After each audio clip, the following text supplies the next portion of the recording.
Ukrainian officials can be heard cheering and celebrating in the background of a video after its armed forces took out another Russian tank.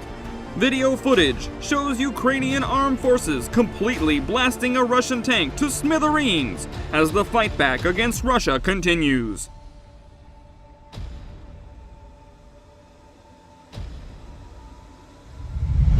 In clips shared online, a Turkish-made Bayraktar TB2 armed drone hones in on what looks like a Russian Buk M1 air defense system. The footage also shuts down Russian claims made a few days ago that their military had greatly weakened Ukrainian armed drones.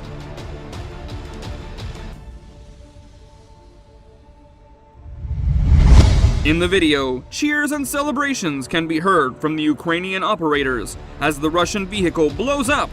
Nicholas Drummond, a defense industry analyst and former army officer, shared the clip. We seem to have reached a point where missile technology enables any armored vehicle to be destroyed, regardless of the level of protection.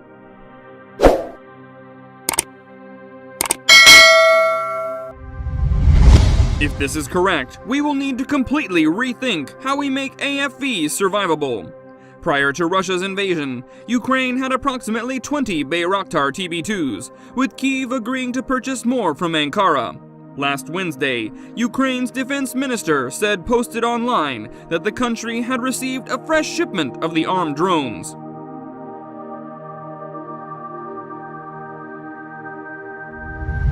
He simply noted, "They are ready for combat."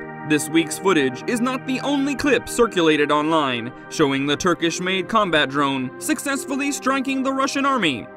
British Defense Secretary Ben Wallace also said last week that Ukraine's Turkish-supplied combat drones were helping to block the Russian advance.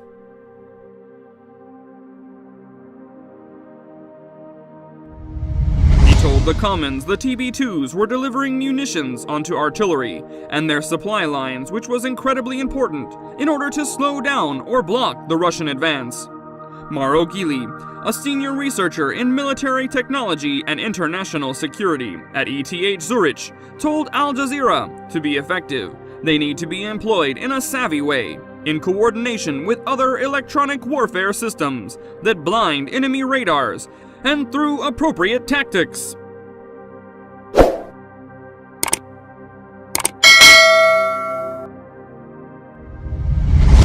That Ukraine could strike some Russian ground forces with TB2 suggests either that Russian forces are advancing without air defense, which is very well possible, in light of the logistical and organizational problems Russia has encountered so far, or that Ukrainian forces acquired also advanced electronic warfare systems.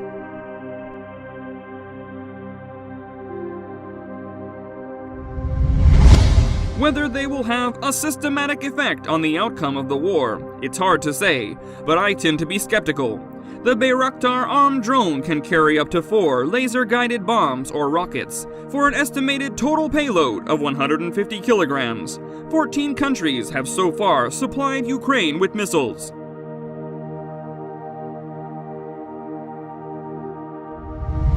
Earlier today, the EU's Foreign Affairs Chief, Joseph Borrell, confirmed that the EU will increase its military support for Ukraine.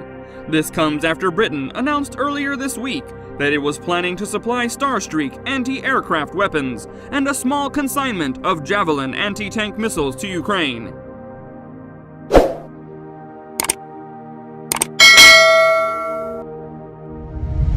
Ben Wallace told the Commons this week that the UK had already given Ukraine 3,615 of the portable in-law short-range anti-tank weapons.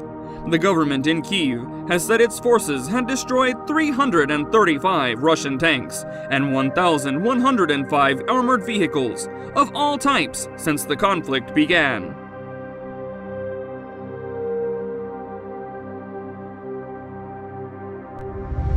Meanwhile, Ukraine's President Volodymyr Zelensky has accused Russia of being a terrorist state after its tanks prevented the delivery of food, water, and medicine to the besieged city of Mariupol. More than 400,000 people remain trapped in Mariupol, which is surrounded by Russian forces as basic supplies run out.